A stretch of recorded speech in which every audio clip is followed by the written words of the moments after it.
Picture this. You walk into a room full of strangers. You sit down at a communal table, and within minutes, you're deep in conversation about your life, your dreams, or some underground music festival that you've never heard of. Now, there's no alcohol involved, and there's also not awkward small talk, just authentic conversation over tiny cups of tea that somehow make you feel more present than you have all week. While this might sound unlikely, this is exactly what happens every day at West China Tea, a tea house located in Austin, Texas. Today, I'm talking with Sohan Fan, a former freshwater biologist who accidentally created one of the most welcoming community spaces in the city. What started as a simple mission to import better tea for his friends has evolved into a third space where tea creates the kind of genuine human connection we're all craving. We're diving into the ancient art of Gong Fu Cha. We're learning why tea makes you feel euphoric without the crash, and exploring how a simple plant facilitates presence and connection. More than that, we're exploring how following your curiosity can transform not only your own life, but create ripples of connection for an entire community. Whether you're tea curious or just human connection curious, this conversation will change how you think about both. This is The Artist Rendezvous. My name is Samantha Fotenhauer. Thank you for joining me here. Let's dive in.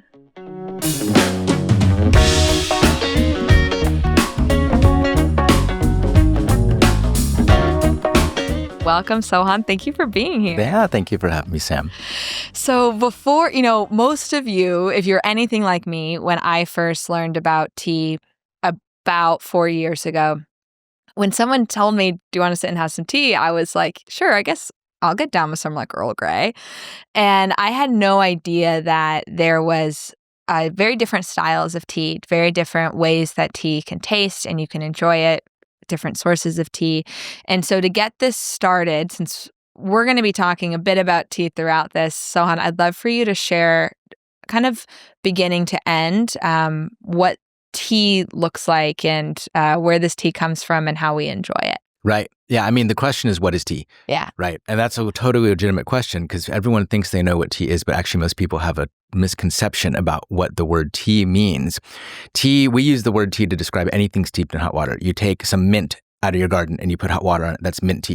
You take chamomile, you take rooibos, you take, mate. People refer to mate as tea because they're steeping plants in hot water and they're like, okay, you're making tea. Ginger tea, you cut a piece of ginger, you put hot water on it, it's ginger tea.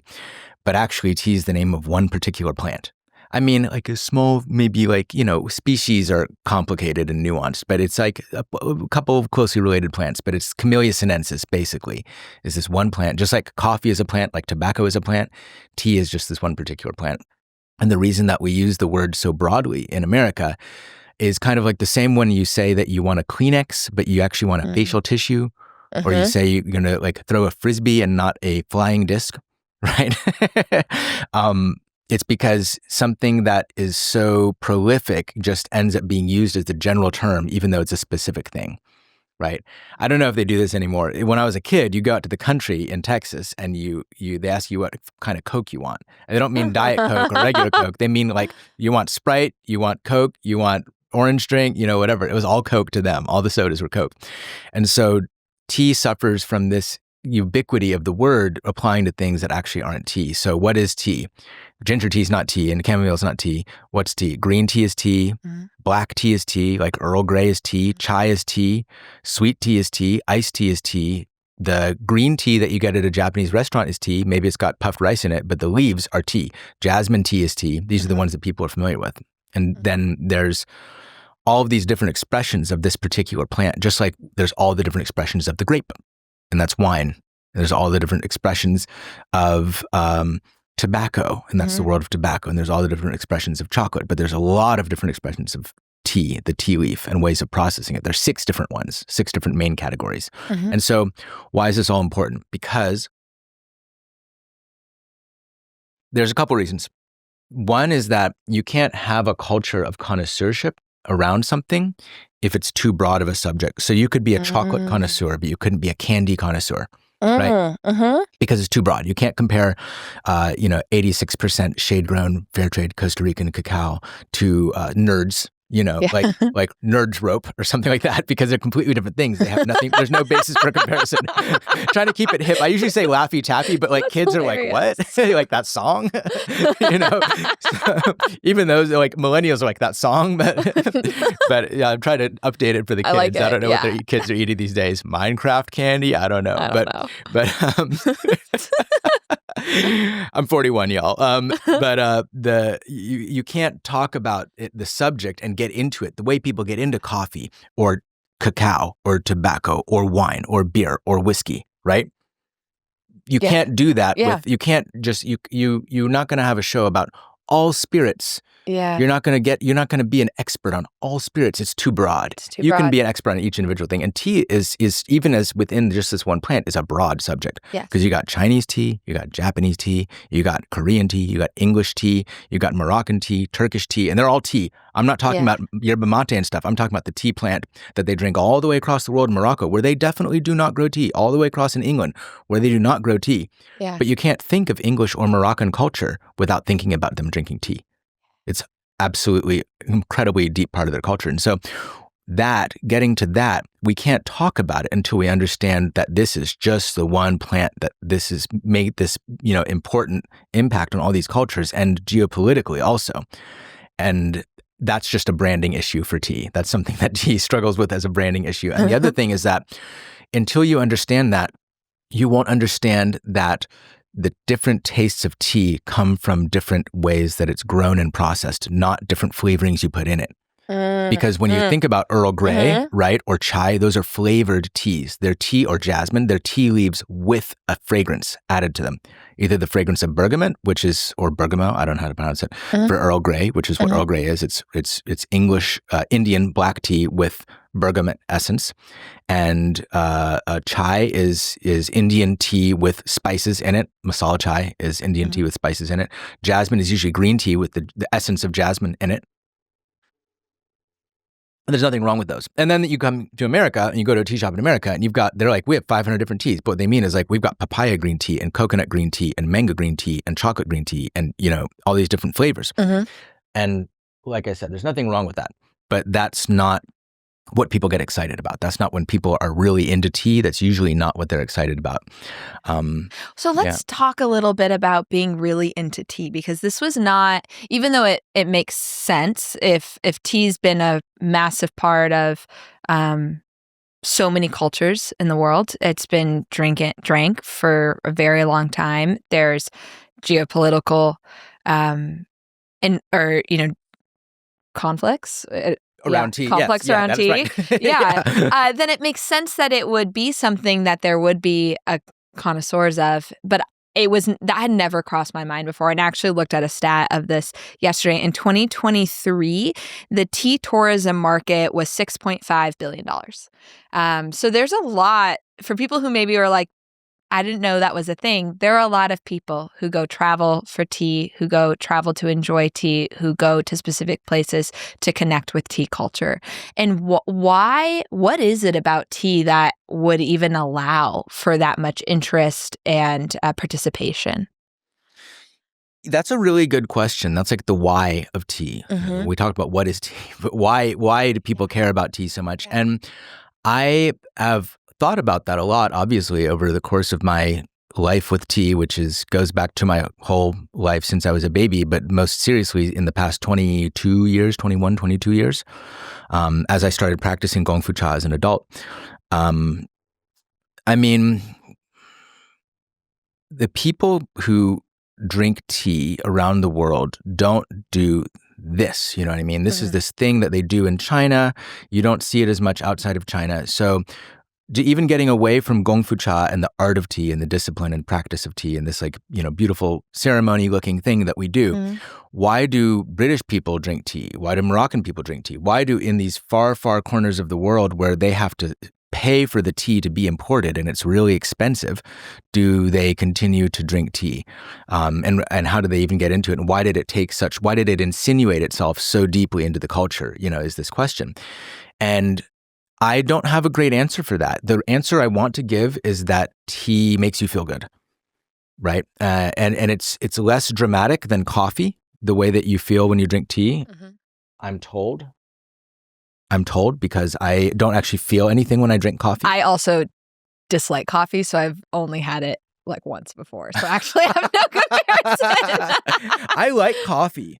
Actually, I've got a spooky story about coffee though from just recently. Okay. So recently, the tea house moved, right? As you know, we were displaced from our spot on I-35. We are now in South Austin, and we had to move the tea house. And I also moved my home because I used to live right behind the tea house and there was no reason to do that anymore. It was this dumb apartment, but it was very convenient to be able to just walk to the tea house right in the back, 2 minutes. But now that I don't live there anymore and I don't live right by the tea house, I can't just walk over to the tea house and get tea. And I also can't go over there to do work. Yeah. Right. And so I've started going to like coffee shops to do work or like Central Market or something. And I'll be doing work and I'll be like, I'll get a coffee. Because I do like the taste of coffee. I actually really appreciate coffee. And I'll be like, I'll get a coffee, drink a coffee. I'm like, I'm drinking a coffee, and I'm doing work. I'm drinking a coffee. And I don't feel anything, right? I don't feel anything. That's just my genetics. I don't feel anything when I drink coffee. But the other day I drank coffee maybe like 3 out of 5 days. Not like 3 days consecutively, but 3 out of 5 days. And on the 6th day, I was super cranky. And I was driving to the tea house and I yawned like 11 times in a row. And I don't do that. That is not normal for me at all. And I was like, am I having coffee withdrawal from drinking coffee 3 days close to each other? So now I've been really spooked about it. I'm like, I do not need to get addicted to it, especially because it doesn't do anything for me like beneficially, positively. That's wild that you would get addicted without even really feeling the high. Right? Yeah. And that brings me to to this question of like why tea and right. And okay. Let's talk about a few reasons, but I'll tell you why I enjoy tea so much.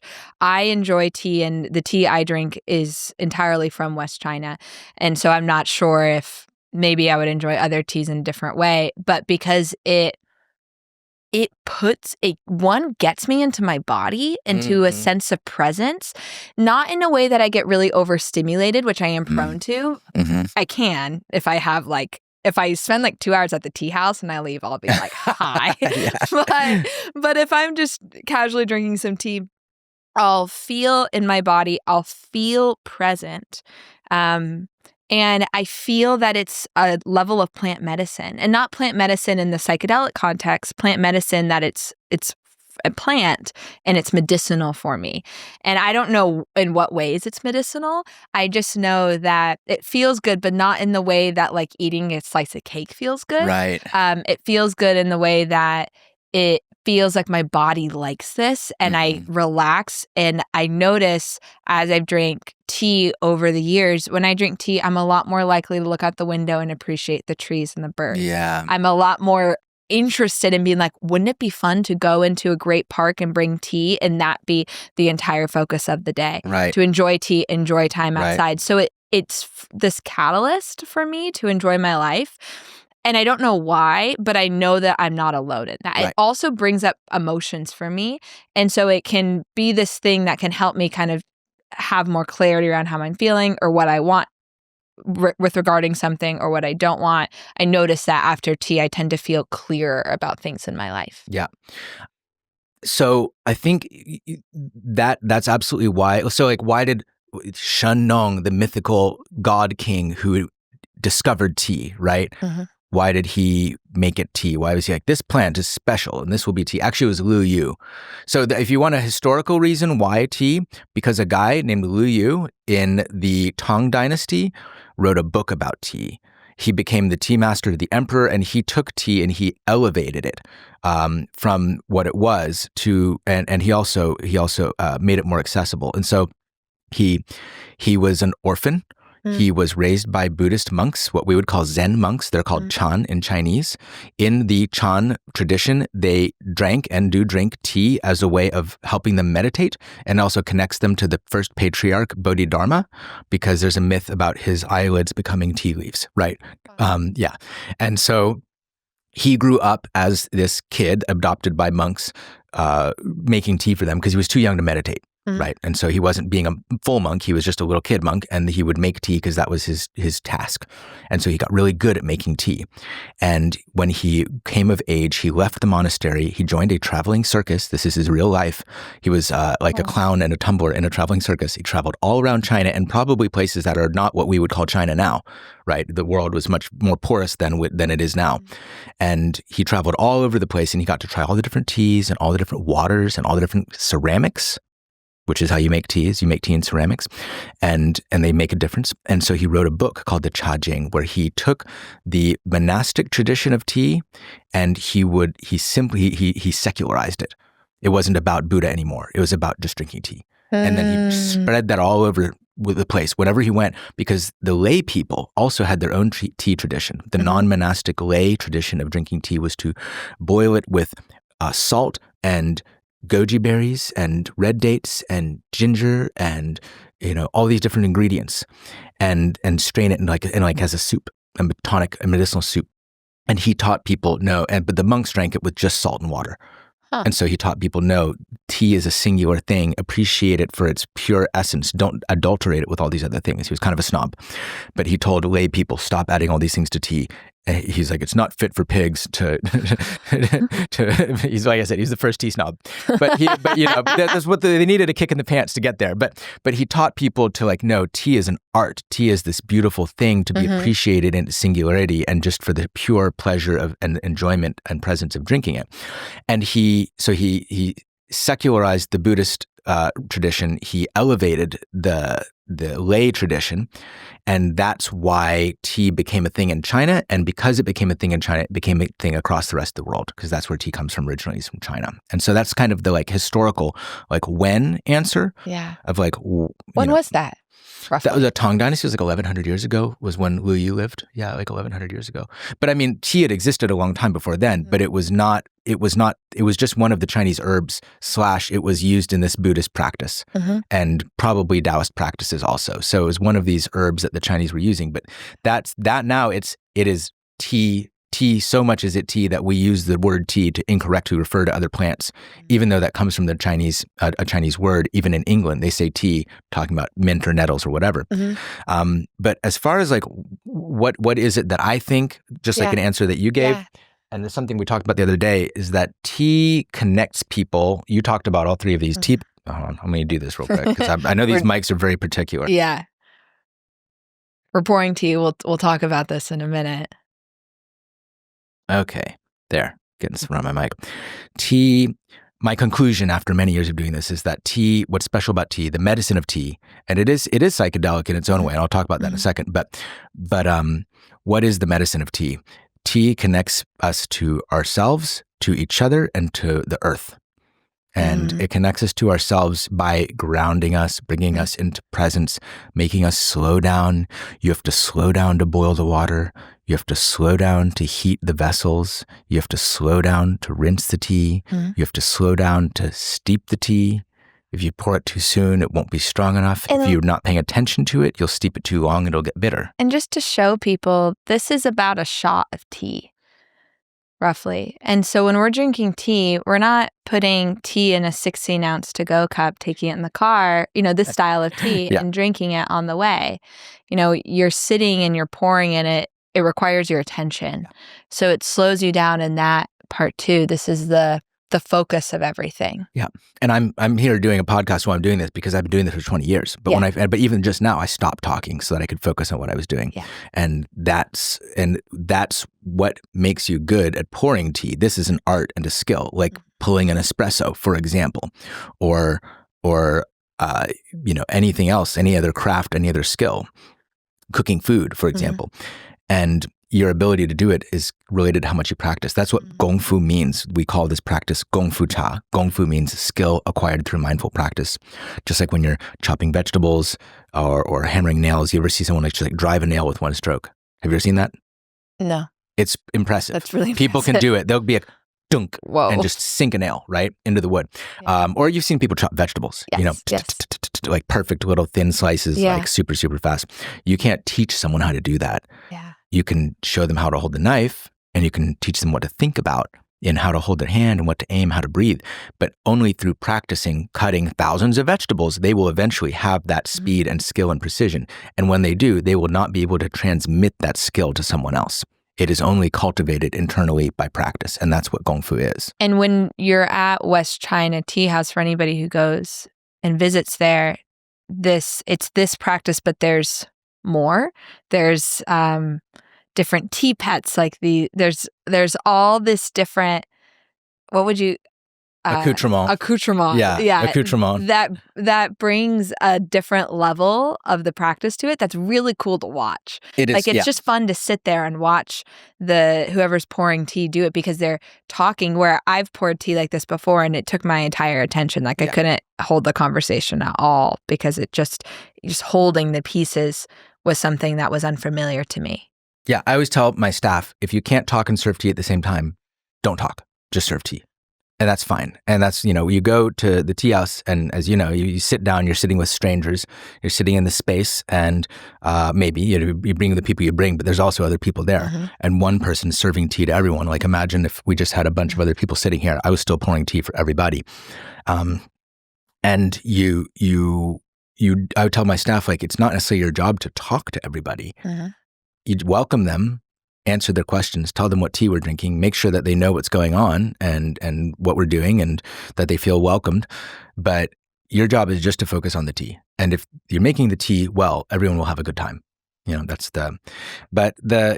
tea, it connects us to ourselves in a way that you can slow down to do a lot of things. Tea also has chemicals in it that make you really present. And that's what I was talking about earlier, the psychedelic chemicals in tea. There's 4 big ones that I like to talk about just for simplicity's sake. There's more than that. But, just like, what is psychedelic? It's a drug. It makes you feel a particular way, and that's my terminology that we're using right now. There's caffeine, which is a stimulant. Everybody knows that one. There's L-theanine, which is an amino acid, and it makes you feel calm. It helps you calm down. It kind of takes the edge off of the caffeine. It also helps you focus. It induces the formation of alpha waves in your brain, which is what happens when you meditate, which is why monks used it to meditate, right? And because it has caffeine and it keeps you awake from falling asleep. You don't want to fall asleep when you're meditating. It also has theobromine, which is what's in cacao that makes you feel euphoric, is also in tea. So when you're chadzui, when you're tea drunk, and you feel good, it's not just, people are like, I'll say tea drunk to people, and they're like, oh, you mean like you're got a caffeine buzz? It's different. It's different. It's very, very different. Yeah, it's very different. And there is this euphoric quality to it. And that's from theobromine. I mean, it's from the chi of the tea, is what I say. But the chemical explanation, the chemical culprit there is called theobromine, and it's from cacao. And then it's also in cacao. We get the name from cacao, but it's also present in tea. And then there's EGCG, epigallocatechin 3-gallate. And that's when people say that tea prevents cancer, tea prevents heart disease, they mostly mean this particular chemical. It's a very important chemical tea. And it's also anxiolytic, meaning it's anti-anxiety. So it makes you feel calm. So when you say you feel grounded, when you feel present, when you feel high, when you feel, good, that's, we can look at those chemicals and say, okay, well, these all account for that. My personal take and my professional take is that does not account for all of it. That is, there's what we call the chi of the tea, which is a non-physical or non-material attribute. That is what we're talking about when we talk about Tai Chi, Qigong, Chinese medicine, Chinese martial arts. You can't talk about anything in Chinese culture without talking about Qi.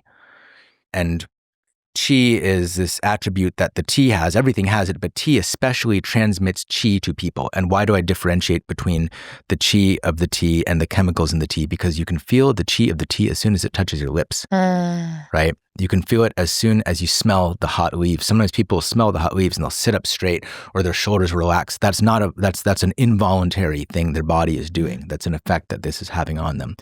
And that is not drugs, because that's not how drugs work.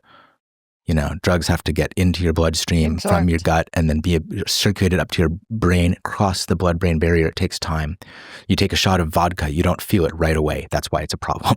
But you can feel tea right away. And so that's why I say there's no logical way that could be the chemicals in the tea that you're feeling. There's something else that you're feeling. But it does line up energetically with what those chemicals do in the body. And so I'd say that, to get back to the question of why, That's why, is because tea makes you feel good. Just like why cannabis, why tobacco, why coffee, why any of these plants, these plant medicines, because the way it makes you feel is good or beneficial in some way. And you said it's medicine, it's plant medicine. It is physical medicine.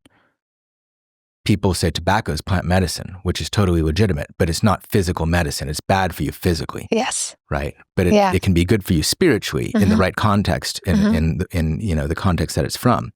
But it can also be dangerous and harmful, but tea is good for you. And that's a big, big deal because most of the things that make you feel like hedonistic good, like high, are bad for you. Okay, so this bridges to one of the other things that you said about tea connects you to people. But what I've really noticed at the tea house that I find it very unique.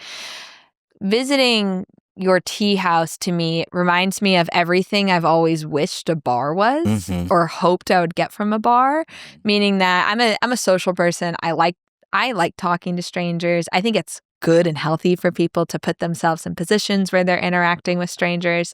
And I barely drink anymore, sometimes don't drink at all, somewhere in between. But I always loved going to a bar with the hope that I would start talking to people next to me and we would connect and it would be fun and everyone would feel relaxed. And that was a hope that very rarely came true because that actually doesn't happen very often at bars where people are genuinely connecting to people around them in part because of the involvement of alcohol, which kind of drains the sincerity out of it over time, but also because that's actually just not what people are doing. They're often there with their friends. They're not necessarily trying to talk to strangers. And so I've always had this feeling of like, man, it would just be cool to go somewhere and get to talk to people. But you go to a yoga studio and people aren't really talking. Most yoga studios, you go to most coffee shops. Again, people aren't really talking. And if you were going to strike up a conversation, it may be well received, but it would be out of the norm. And then I walk into your tea house and again, you're seated around kind of in like a U shape or like a half moon. And you can go, sometimes I bring people, sometimes I'm there by myself, but you're in a group of, 5 to 7 people and everyone's talking to each other. And we're talking about all sorts of stuff. We're talking about a really cool music festival that's coming up that I didn't know about. We're talking about something we learned about health. We're talking about one of my favorite topics, human design. Like we're talking about all sorts of things and you can sit to the person next to you and they may be a visitor. I remember one time there was a tea tourist from New Mexico. He had driven and he had come, you were there for Christian. Yeah. Shout out to Christian if shout you're out to watching this. He came to go to this tea house. Sometimes it's someone who just heard about it. Sometimes it's somebody who is there every single time. And last time I was at the tea house, I was asking some people about, well, why do you come? And one of them told me, tea is a bridge to authentic connection. And someone else said, it gives me an opportunity to connect, but still be passive. I don't have to do anything hard, but I can kind of sit here. I could choose to engage or I could choose not to.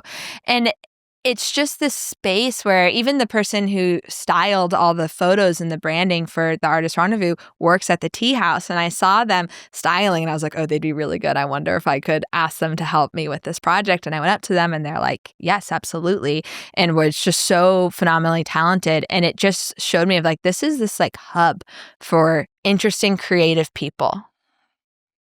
It's interesting.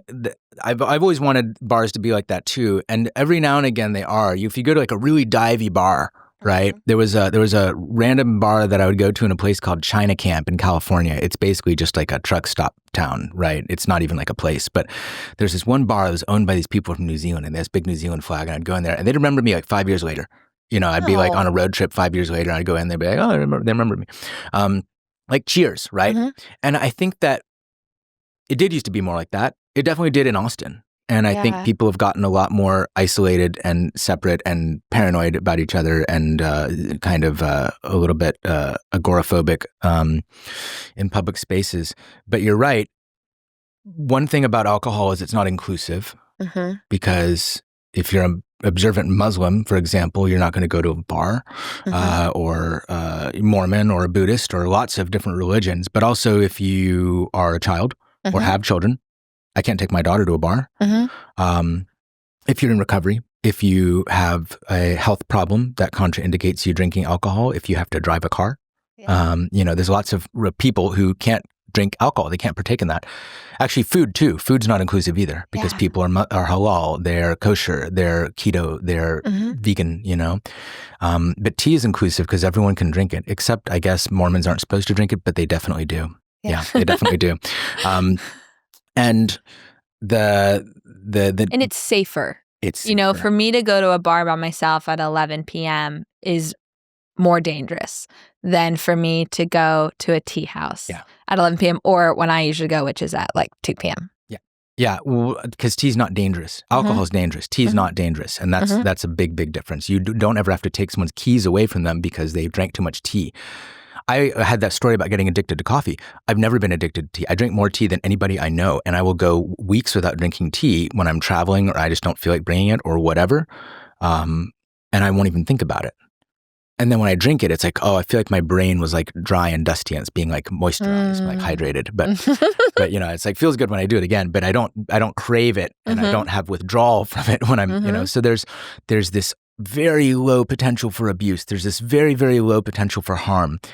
And when you compare it to all these other things that can bring people together, it's inclusive and it's safe. Being safe makes it inclusive. If something's not safe, it's not inclusive. But I think that's, you say there's all these interesting people at the tea house. We don't go recruiting people. They just come. And my theory about this is that it's not that interesting people come to the tea house necessarily. It's that when people are at the tea house, because of the inclusive nature of the tea house, they are able to express themselves authentically because they don't feel like they need to be a particular way or do a particular thing in order to be part of what's going on. Humans really crave inclusion. It actually like feeling like part of a group is the cornerstone of the human psyche. There's nothing more important. People will sacrifice their own lives for their group identity. Easily. People I think everyone would do that for the right group identity. And people crave it. People are missing that. People are very lonely right now. We live in a very lonely time. And if you, like you said earlier, before we started rolling, you said the only other time that you've experienced that kind of community vibe is maybe in like a church or something. Yeah. Thing about church is that it's not inclusive because if you don't believe in the religion of the church, then you can't be part of the community. And to be a member of the community at the tea house, all you have to do is be there. There's people who literally come and don't drink tea. Yeah. We've got people who come who don't drink tea. They just hang out and talk. Not a lot of them, but and they say interesting things and they're part of the community. And that inclusivity is rare. And to be able to do it, and it's not like we're like having like, hey, we're having a big inclusive meetup. We're just drinking tea, you know what I mean? Because that's not inclusive in and of itself. Because there's people who see that and be like, I don't want to be part of that. Yeah. But everyone can sit and drink tea. And when you sit and drink tea with all these different people, it's absolutely healthy to talk to strangers. Because if you don't talk to strangers, you're just in your echo chamber all the time. And you don't know what the rest of the world is like. And that's where ignorance comes from. That's where bigotry comes from. It's talking to strangers and meeting strangers gives you the opportunity to meet a broad spectrum of people in their humanity. And it is a spectrum as far in pretty much every sense of different sorts of people who are at the tea house. And I know in the past you've done children events or like family inclusive events and all sorts of events. So was it intentional to create a space where people could hang out or with the intention of community, or were you just like, I'm going to serve tea and then and because it's a safe by nature, it just sprouted on its own? It just does it on its own. That's so interesting because there's such a focus right now, I think for great reason, around creating environments where there's community can gather. Oh no, I will say also going to the tea house is affordable. And it's affordable to participate. But there are there's this focus on it, and it's so interesting that we don't necessarily have to try to form community. People naturally want to commune if they have an environment to do it and things that promote. Opportunities that promote it. And it's not weird. It's not strange to sit down and turn to the person next to you and be like, so tell me about yourself. Yeah. A good analogy is if you take a bunch of blocks of ice and you put them right up against each other, they're just a bunch of blocks of ice. But if you turn the temperature up, they coalesce into one big pool of water. Right? And I think that's what tea does, is it turns up the temperature. It puts people in proximity to each other, and it just melts them all together and gives you the opportunity to kind of melt all together. And it's just a matter of the temperature, and the tea is warm. It's a warm thing. Someone serving you is a warm thing. It feels warm to be served. It feels warm to sit and share something with other people. And you're not all sitting there drinking your own drink like at a coffee shop. You're all drinking the same thing together. And there's a warmth and a sharing in that is unusual. So when you're at the tea house, you can come and sit by yourself for people who want to. I've been there before on a date, and me and my date just like sat and had tea. It doesn't have to be in the whole collective. But what I've noticed in the collective is people don't have headphones on, and they don't have their phones out excessively. You know, they might be checking something, but they're not just sitting there. Why do you think that is? Because tea constantly re-engages you. You have to pay attention because you only get like 3 sips.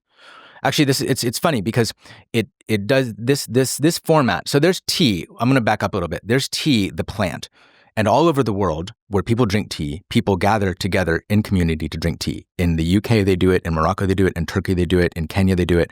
Right? Everywhere in the world that people drink tea, India as a culture, people get together and drink tea together. And I think part of that is that if you're using loose leaves, it doesn't really make sense to make tea for one. Because you get a lot of steepings out of it in this style. But then, so whatever that is, that's something that, you got to heat up a whole kettle of water, for example. I don't know what the rationale behind that is. I think that's, again, just the chi of the tea brings people together. That's its nature. But to get less woo-woo than that, when we look at this practice, Gong Fu Cha, there is the benefit of what you're doing. The reason you're participating in it is for this sensory, if you cut out the community part altogether, why do you go to, if you say, you go to an bar to drink alcohol, will you go to tea house to drink tea? Well, why do you want to drink tea? Because of the taste, because of the smell, because of the feeling, and what you get that benefit from being there and paying attention to it. It's like if you go to a movie and you're on your phone the whole time, well, why did you pay to go to a movie if you're just going to be on your phone in the movie? That doesn't make sense. The value that you're getting, to put it in very materialistic terms, the value that you're getting is the sensory experience. So you have to engage with the sensory experience.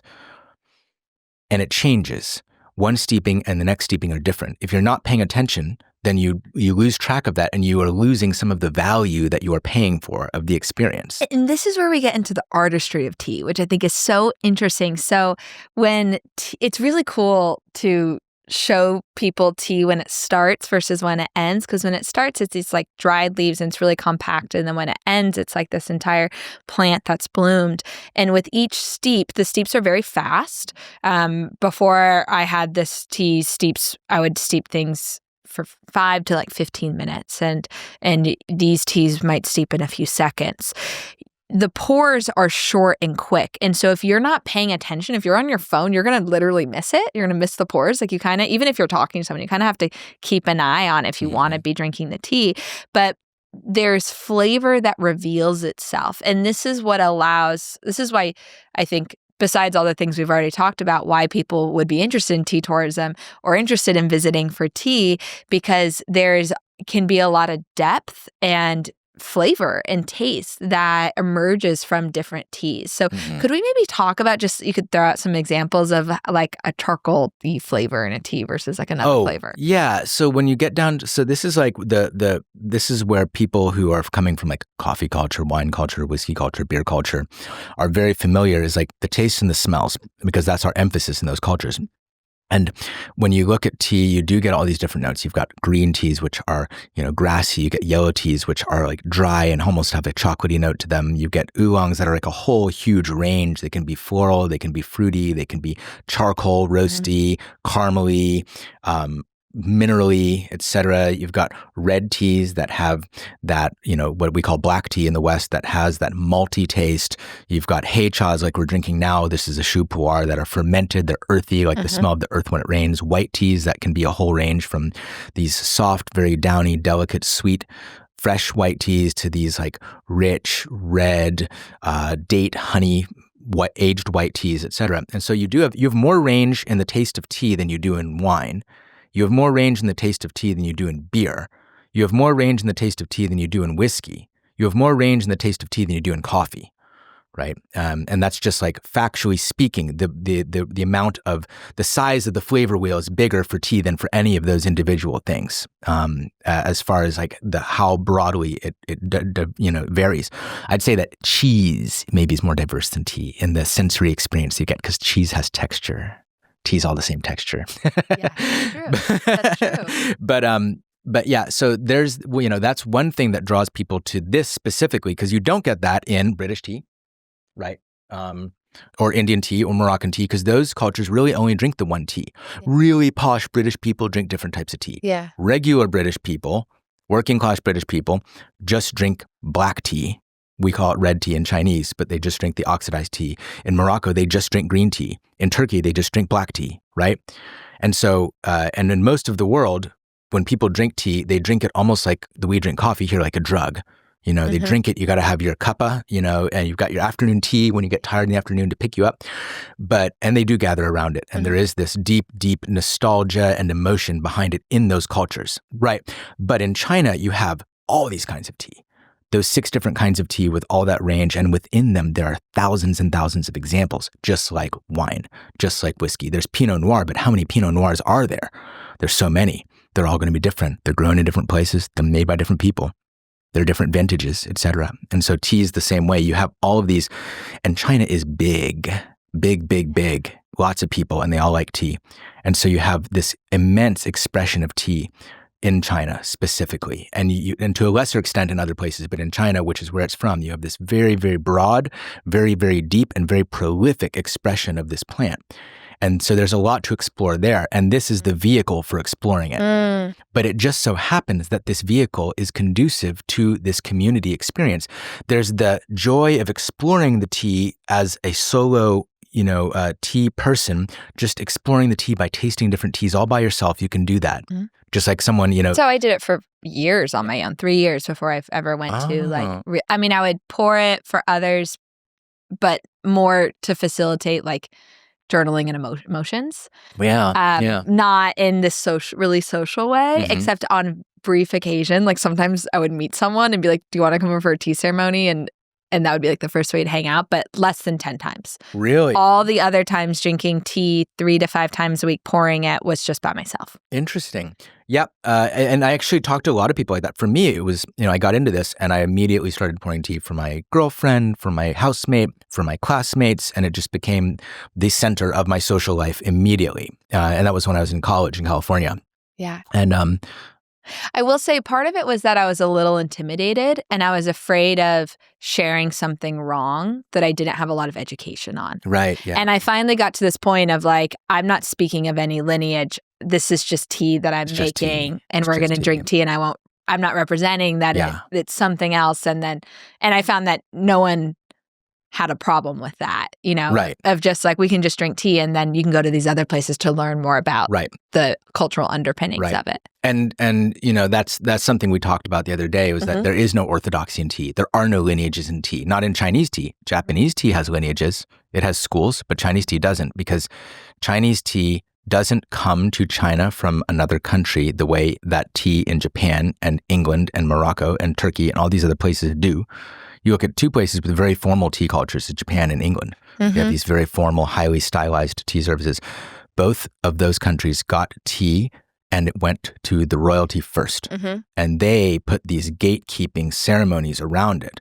You got to put your pinky out. They don't really do that. But like you put the tea in first and then the milk. And if you put the milk in first, then you are dumb. You are wrong. This gatekeeping around tea or the tea ceremony, you have to fold your cloth a certain way. And those are beautiful. And I think that those are great expressions of tea culture. And they are gate kept. That is absolutely just like knowing which fork to use and going to finishing school and knowing, what a group of buzzards is called, for example. They are gatekeeping things that people do to say, I'm royalty, I'm nobility, I know these things, I'm refined. Tea in China did not come from the emperor. Tea in China came from the farmers. Everywhere else, tea came from the emperor first because they were able to get it. in the Netherlands, in the UK, in Japan, in Korea, etc. But in China, tea got to the emperor from the farmers. And the farmers are the ones who, they are tea culture. They make tea. Therefore, all tea culture flows from them and the people who enjoy it. But there's no orthodoxy. There's no right or wrong definitive way to do it. And that gives this beautiful opportunity for expression through the way that you pour tea. And I think that as long as you're not trying to control the narrative and define it, because it remains undefined, it's like open source code. You know what I mean? Chinese tea is open source. If you try to copyright it, now that's problematic. Yeah. But if you're not doing that, then enjoy it. That's what it's there for, is to enjoy and to share. Absolutely. Yeah. And just for some context for people, because we're talking about a lot of tea. So China produces about half of the world's tea. Last year, we're going to grab some more water. We have some on the side here. Last year, they generated, let me get my stat here so I can read it, 3 million metric tons of tea. And last year, China's tea market was $2.4 billion. And so this is a lot of tea. This is large volume. 3.3 million is beyond, personally, what I have the ability to comprehend. But we're talking about a lot of tea. And so there's all these different ways in which people can connect with tea, that they drink tea, where the tea came from. But I find that this idea, and this was new to me before I visited West China Tea, that there was tea that came from farmers, that came from common people, and how that changes the way tea was drank and the way it could be drank. Yeah, absolutely. That gives you this. It's at once it's this like very refined high cultural thing, but at the same time it does have these agricultural roots. It is still a plant. And earlier when I said tea connects you to yourself, tea connects you to people, each other, tea connects you to nature. That's how tea connects you to nature, is that it is an agricultural thing. It is a very raw plant product. It is not a highly refined plant product. You get tea, good tea, it looks like leaves. It doesn't look like a dust that's been ground up and reconstituted into a loaf, right? And it doesn't look like the little shake that you get in a tea bag. It's like these nice whole leaves. And when you're done drinking it, like you said, you get these leaves and you can look at them really like, oh, cool. It's a leaf, And so it is this thing that's very close to the earth, and it's so unflavored when you do it like this, without any additives. It's so plain, it's so unflavored, that what you are getting from it is the taste of the place where it's from. That is the primary character of the tea, is what we call, in English we say terroir, the French word terroir, referring to wine and whiskey and things like that. We talk about the terroir, which means how does the soil that it was grown in make the thing taste? And the same is true of tea, although with tea, they don't stop at soil. They think about the air and the water and the other plants around it. There's teas that are grown in the midst of peach, plum, and apricot plants, and they pick the tea when the flowers are in bloom. And they say it doesn't smell like peaches, plum, and apricot flowers, but they say that the chi of it is in there. The essence of it is in there, and it definitely tastes different than if you don't do it that way. And so you have this connection to the earth because you're drinking earth juice. You're drinking plant juice. There's no sugar. There's no salt. There's no additions. There's no honey in this tea. Right. And you don't need it. Right. It's not, the first time I had this, I was like, it's going to be super bitter. You don't. It tastes good on its own. And there's nothing wrong with putting honey in tea. Yeah. But what we're talking about, why do we drink it unadulterated like that, is because it gives you the singular connection. And when you're feeling that chi, you're not feeling the chi of the bees. You're feeling the chi of the earth, the sun, the water, the people who made it, the people who processed it, the fire that was used to cook it. That's where the chi comes from. Is it correct? Let me know if I'm characterizing this correctly. For people who maybe haven't heard chi, could you call chi life force? Yeah, central life force. That's a good word that people will use to talk. Lots of cultures talk about this. It's like prana in India. In the Vedic traditions, they say prana. It actually means breath. Yeah. Prana also means breath. Pranayama is like the breath work. Qigong means breath work. Right? I didn't know that. Literally, the gong in Qigong is the same as the gong in Gong Fu, and it means work. Right? Like I'm mindful practice, working, practicing. And then the Qi means breath. And so Qigong literally means breath work. And that's essentially what it is with movements. But Yeah, qi, the life force is a good way to put it. That said, even non-living things have qi. Mm-hmm. It means breath, and it does mean breath. And there's no way to really say the mundane breath of air moving in and out of your lungs and distinguish that from this broader concept, because they're actually not different concepts. They're just the same thing expressed on a much broader scale, right? So the weather is qi, steam is qi, gasoline is the qi of rocks, you know? Yeah. Cool. Yeah, and so and a internal combustion car is a qi vehicle. Soda is qi water because it has bubbles, right? So it's air, it's gas, it's breath. Okay, this is broader than I realized. And it's something else. It's what you feel when someone is doing medical qigong or reiki and they put their hands over you and they don't touch you, but you feel them touching you, right? That's qi. It's what you feel when you drink tea. It's what you feel when you take Chinese medicine. It's what you feel, what's being moved in your body when you get acupuncture or you take Chinese herbs, or when you do Tai Chi or Qigong, or when you do all kinds of other things that don't use that as a word, but it's still in play. There's no time that qi in your body is not moving unless you're dead, right? And so something I think of when I think of this to kind of like characterize it is if you think of a plant that you left on vacation, you forgot to water, and you come home and it's kind of wilted, and then you water it and put it next to the sun, and the next day it's perked up. I think of that as having more qi.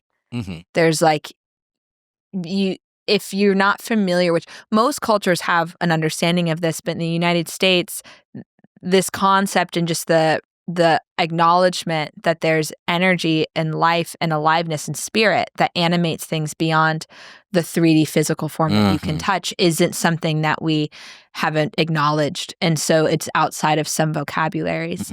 But there's, just like when you go, to me, when you go into an old growth forest, there's a feeling that's different than if you went into a park where everything was planted 2 years ago. Absolutely. There's an aliveness and a spirit there. Absolutely. And that's the thing about qi is that it's people talk about its energy and force. And I like to avoid those terms because then they're like, well, you can't measure it with a device. Well, you can't measure it with an instrument. There's no measure. Energy can be measured, right? Physically. Energy is something physical. You can measure it with a thermometer, Qi, there's nothing that can measure qi. It's something that organisms can feel, and it has something to do with us being alive. And it has something to do with things existing. If something doesn't have any qi at all, it's not even an existing thing, right? Rocks have qi too. You go into a crystal shop and people are like, oh, they can feel this crystal. Maybe they do, maybe they don't. But what they are feeling the Chinese would say that's the qi of that rock. When I talk about qi, and I talk about it all the time, I like to zoom in a little bit and say, okay, this is this very, very broad concept. Let's just focus on what is the qi of tea, right? And so what I mean when I say the qi of tea is how you feel when you drink the tea, how you feel in your body, how you feel emotionally, how you feel in your mind, just the effect that the tea has on you is the qi of the tea. And the idea being that it's not just the drugs, it's some kind of non-material attribute that the living plant has, that the dried leaves have, that is transmitted to the water when you steep it, that is transmitted to your body when you drink it. So the qi it's not that you're just feeling something. What you're feeling comes from the plant, and it's part of the personality of the plant, the spirit of the plant, the identity of the plant, whatever you want to call it. But the plant is what you're feeling. Some expression of the plant is what you're feeling. And so my working hypothesis about what Cha Qi is specifically, this type of qi, the qi of tea, and again, it's all one concept, but if I'm just speaking in my subject, there's a Japanese author named Masaru Emoto, he's dead, but he wrote a book called the Hidden Messages in Water, I think is what it was. It was like a New York Times bestseller or something like that. I remember that book. Yeah. And so he did these, pseudo experiments where he would take a sample of water, right? And he would write like, I love you on I remember the jar. these. Yeah. And he would write, I hate you on the other one. And then he would get these samples really, really cold, below the freezing point, but still liquid. And then he would disrupt them so that they froze real fast, which is water can do that. Very pure water will do that. If you can get colder than freezing and still be liquid, but then if something disrupts it, it will instantly crystallize. You ever seen that happen? It's cool. You could literally do it from like a water bottle in your freezer. If you leave a water bottle in your freezer, you're like, this one's not frozen. You shake it and then it freezes all at once. Yeah, it's great. But he would do that, and the idea was that, and then he would look at the crystals in a microscope that were formed in these different samples, and he'd be like, "Look, the I love you crystals are these beautiful snowflake, symmetrical crystals, and the I hate you crystal, these ugly, oozy, asymmetrical, amorphous crystals." And he was like, "This is evidence that human intention is stored in water, and that water can hold intention and information." Right.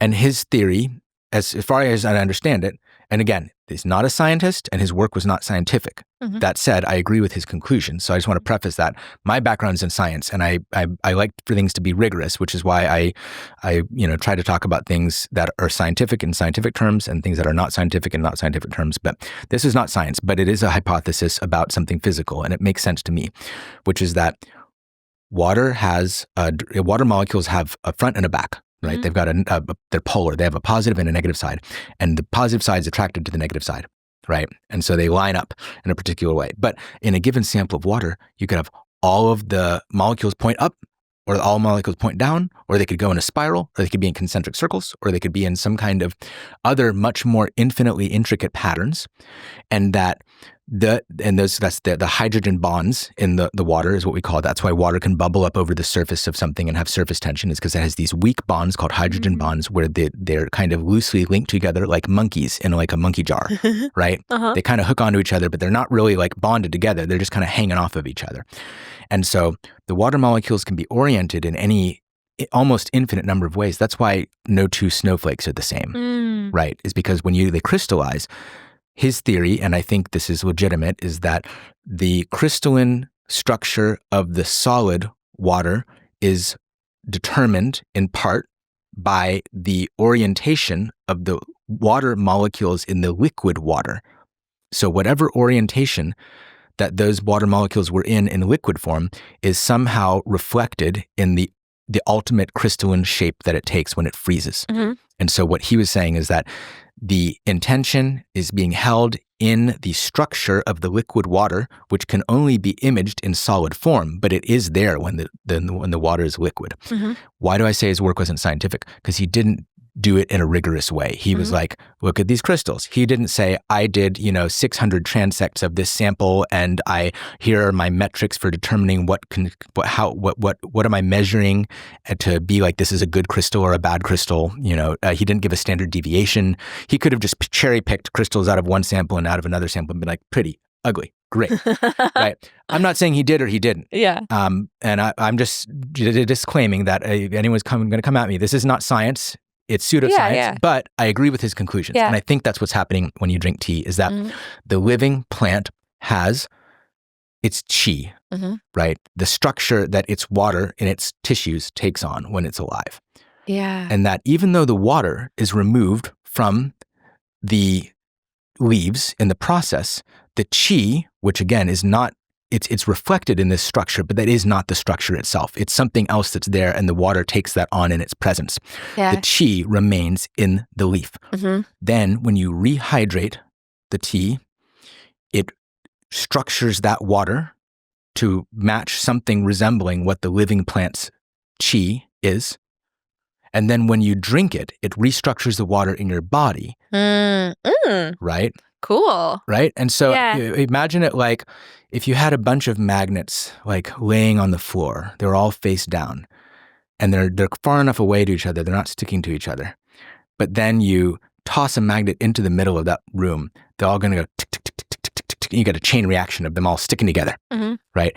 And I think that's what happens. That tea, you take a sip of that tea, and what's happening is not a drug circulating up to your brain. It is an electromagnetic reorientation happening in the water in your body from the proximity. Because again, that magnet could be on the other side of a piece of glass and it would still work, right? And that would explain why you can feel the chi of tea right away, because it's an electromagnetic pattern propagating through your body that does not require your blood to pass it up to your brain. I appreciate that you're offering this hypothesis of why chi, an explanation of how chi may work in our bodies beyond just a acknowledgement of there. We can feel it, we can see it, and which is, by the way, adequate for me. But there is this reason why, even if we haven't fully understood it in more scientific terms. Now, you are a biologist by education, a limologist, a freshwater biologist. Good memory, yeah. And working as a biologist first took you to a visit to China. You were already almost a decade into your love of tea and understanding of tea at that time. This was 15 years ago, and excitement around tea. And what was it that when you came back from China, working as a biologist, that you decided to move into a profession around tea? Like, why? It wasn't really a decision per se. It just kind of happened organically. And so just to like a little timeline, I grew up drinking tea. My dad's Chinese. He's from Hong Kong. And I grew up drinking tea in a kind of like a non-Gong Fu Cha capacity, just like big pots of tea at the Chinese restaurants, going to get dim sum, drinking pu'er tea like we're drinking now. And then I got into Gong Fu Cha when I was in college. I was introduced to it by David Wright of Chaikana, now Hidden Peak Tea House in Santa Cruz. So big shout out to David for introducing me to this and obviously setting me on this life path. This is 20-something years ago. Then in 2000, I moved to Austin, sharing tea with people this whole time in a non-professional capacity. 2009, I get a job at Jade Leaf's Tea House on Guadalupe. It's not there anymore. It's been gone for a long time. It's been gone since 2010. But I did work there, and I kind of built out their tea program to include Gong Fu Cha. They had tea, but they didn't have Gong Fu Cha as part of their program. So I built that out, and that was my first, tea job. And then I moved to China in 2010, like you said, to go work with CURA, the Chengdu Urban Rivers Association, to do limnological research with them, river research, researching the water quality in the river. And then I met these tea farmers when I was there. And I was already 7-8 years into my tea journey at this point. So I was already really into tea. And I was like, well, when I have time off, I'm going to go meet tea farmers. I'm going to go to Tea Mountains. That's where tea lives, is on mountains. It's a high altitude plant. And I'm going to meet these tea farmers. I'm going to go see some real tea plants because I'd never seen a tea plant before when I moved to China, right? We don't really have them that much here. And so I was like, I'm going to go see these, not just any tea plants. I want to see these big old tea plants. Well, that's how I met this guy, Li Shulin, whose tea we're drinking right now, is because I had a couple days off and I went from Sichuan, where I lived, to Yunnan, and I went up the mountain and just randomly talked to the person at the noodle shop. I went to a noodle shop to get some noodles, and they were like, what are you doing on Nanhua Mountain? Foreigners never come to Nanhua Mountain. I was like, I'm looking for the Gu Shu Cha, the old tea trees, the ancient tea trees. And they're like, oh, we've got some old tea trees behind the shop. When you're done eating, I'll show you. And that would end up being Cai Junqiong. She's the wife of Li Shulin. She's half of their operation. And she was like, these teas are maybe 40, 50 years old. But if you stay the night on Nanhua Mountain, tomorrow we can take you up to the top of the mountain where there's like a dirt road to Duoyi Zhai. And that's where the big old trees are that are like 400, 500, like 800 years old. And I was like, oh, awesome. And so that was like what I was doing when I was in China, was doing this basically internship. I got paid, but not very much, doing this basic like environmental internship. And I played music, I taught English, I had a bunch of other jobs that I also did when I was there. It was a really fun, interesting time in my life. But another thing I did is I just informally, non-professionally go and meet tea farmers and make these connections with tea farmers. And then and a bunch of other people, actually the first tea farmer I met wasn't Li Shulin, it was Yang Qi on Mengdingshan. And I just found out last night that he died last year. Unfortunately, it was, I just found out from his wife last night that he just passed. So I'm, mourning him, as the first. He taught me a lot. He taught me a lot of things, and I'm sorry I didn't get to say goodbye to him. But anyway, I met all these people who made this amazing tea, and the tea that they made was just like so much better than any tea I'd ever had. Even as like a hobbyist, going out of my way to find the best tea that I could and buying the best tea I could afford, and that was like what I spent my money on.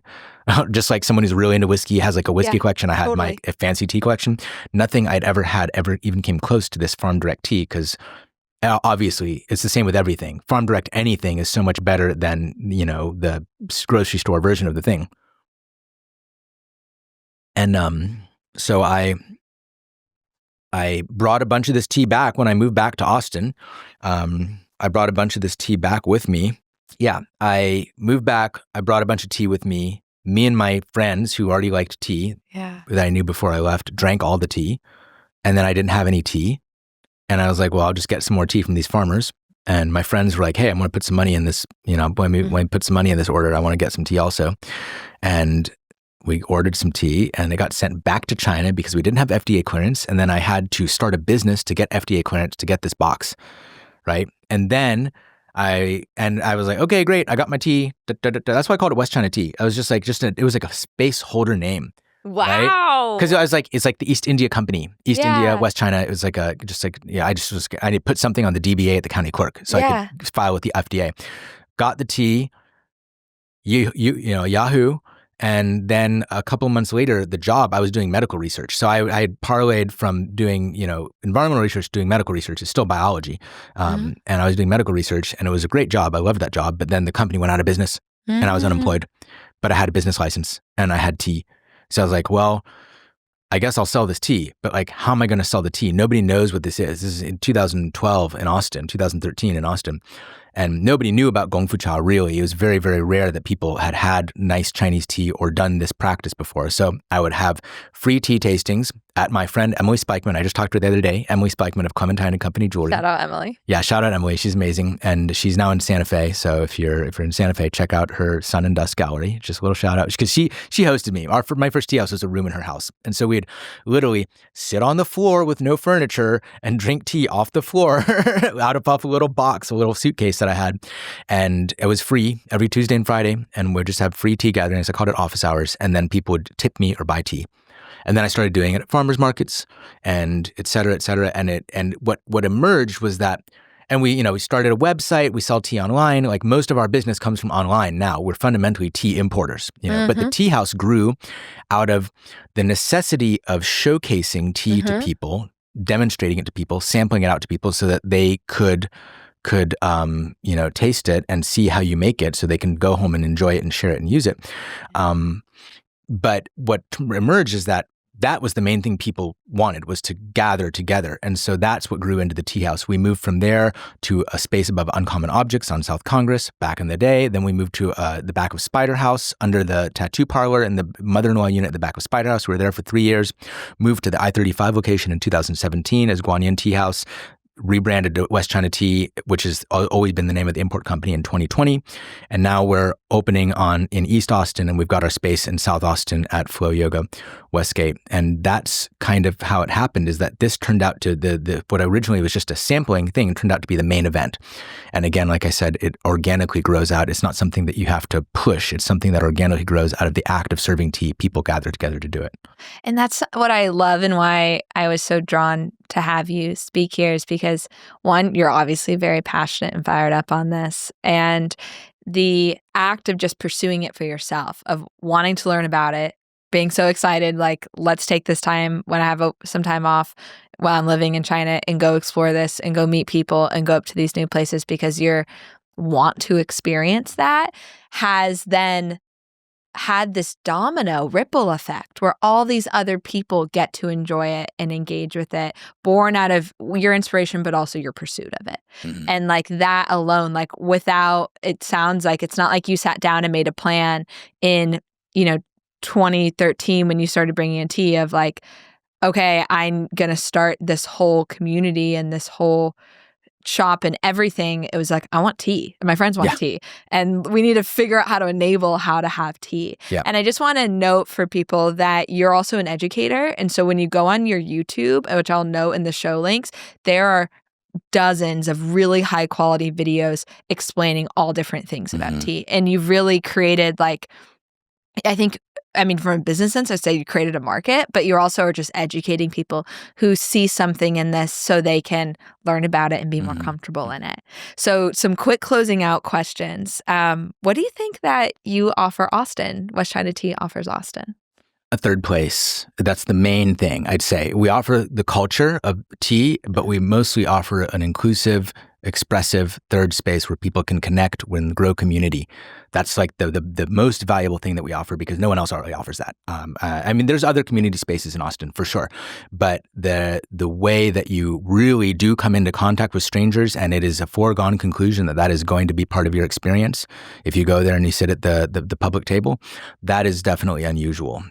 So yeah, I'd say that's the main thing that we offer Austin. And we also offer, I just want to put on this, what we do at the tea house is basically copy and paste what people do in China. Mm-hmm. This is not, this is not a business model that I came up with. It actually just emerged. And we kind of just I was like, this is what they do in China. This is what you go to a tea shop or you go to a tea house, you sit and drink tea with strangers. And they don't even pay for it. It's free, right? They're just sampling the tea and then they buy tea, but they're buying like kilos of tea. And so, what we do is basically exactly what they do in China with the same kind of community vibe, the same very casual vibe. And it just kind of emerged. It's like how the crab has evolved all these different times over the course of history from different reasons, in different places, on different lineages. We took tea and we're like, what do we do with it? We drink it. Okay, well, it's just going to end up looking like what they do in China anyways. I will say we do it bigger. We have more people at a table here than they usually do in China. And we have like parties and events and like DJs and stuff like that, which you don't really see in China. But other than that, the basic thing is pretty identical to what they do in China. What does Austin offer you and offer your business? Austin has really helped make me who I am in a lot of ways because I've lived here a long time. I moved here in 2007. And what I like about Austin is the way that people will talk to strangers at a grocery store. Not as much anymore, but when I moved here, that was like very much the vibe. And they still do relative to other cities. Relative to other cities. Everywhere is doing less of it, but noticeably more. Yeah, here. yeah. And that's the Austin is a very friendly place. It has that like Texan Southern friendliness, but also an inclusive, open-minded attitude, and the way that people do support each other and support creativity. And, they say keep Austin weird. Austin it's not like people are out there being weird for the sake of being weird. People are just being themselves and they accept each other. And to everyone else, that's weird. That's what makes Austin, supposed to make Austin unique. The thing that people love about this place is that people can just authentically express themselves. And I think in a way, it's a perfect match for what we do at the tea house because people always say this. They come in and say, oh, this is like the old Austin vibe. They're like, oh man, old Austin's gone, but you guys are keeping it alive. Like this is like one little like flame of old Austin that's still alive. Absolutely, it is because you can go there and be in community in this very friendly and inclusive and not judgmental or elitist or snobby way. And I think that's what, and also Austin is like, it's where it's happening. Businesses that start in Austin become global businesses. Yes. And culture that comes from Austin become global culture. And it's a very important place. It wasn't when I first moved here. It was kind of just like a rinky-dink little town back in 2000. It was growing. It was on the rise. But I mean, the stoplights would still start blinking at 9 p.m., and turn into stop signs. So, the Austin is absolutely on the leading edge of culture, technology, all these different things. And so I think it offers us this stage, a stage to show what we do to the country and to the world. That's awesome. Thank you so much. And for anyone watching this who lives in Austin or is visiting Austin, visit West China. Go enjoy the tea. You don't have to know anything about tea. Just go in, sit down, spend an hour there. You'll learn a lot and you'll get something out of it. And also just an invitation or just encouragement for me of if you have an idea or you want to create a space that can create community or you have something to share, I hope you'll pursue it and you'll act on it because you have no idea the ripple effects that it'll make and how it can end up contributing really beautifully to the city and to continue the city being a place of authentic connection and expression and people being themselves, which is what makes Austin so special. Thank you so much for coming on here. Yeah, thank you so much. Yeah. Anything you want to say about West China before we close? Oh, yeah. If you're not in Austin, if you're not coming here, you can go to our website and buy tea on our website. I don't know which camera to look at, but I'm going to look at you this whole time. Yeah, you can go to our website. You can buy tea on our website. I'll look at this one because it's looking right at me. You can go to our website, westchinatea.com. You can buy tea on our website. You can go to our YouTube, like Sam was saying, which is Tea House Ghost, and you can watch me talk about tea for literally like 20-something hours if you want to. You can go follow us us on Instagram or TikTok. We're just West China Tea on both of those, and just see what we get up to, our journey of building our new tea house, my upcoming trip to China. I'm going there in like a week for the first time in 6 years. We didn't even talk about that, but that's a whole thing. And yeah, and then we want to have tea houses all over the world. This is the goal. This is what my contribution to the planet with my life, the short life that I've been given for right now, is to open tea houses like this all over the world so people can connect all over the world. We are about to have 2, so that's good. We'll have Flow Yoga and the new 7th Street spot. So you're keeping Flow Yoga. We're going to keep Flow Yoga. I didn't know that. That's the plan. Great. In as much as we can. Great, by Central Market, the south one. Yeah. It's a good spot. It was just bumping us yesterday. Everyone was like, "Oh, such a good vibe today. Such a good vibe." So, yeah. Stay tuned. We want to open one in your town, wherever it is that you are. I think that everywhere can use it. Everywhere needs it, and we're here for it. That's our mission. Thank you. Thanks everyone for tuning in.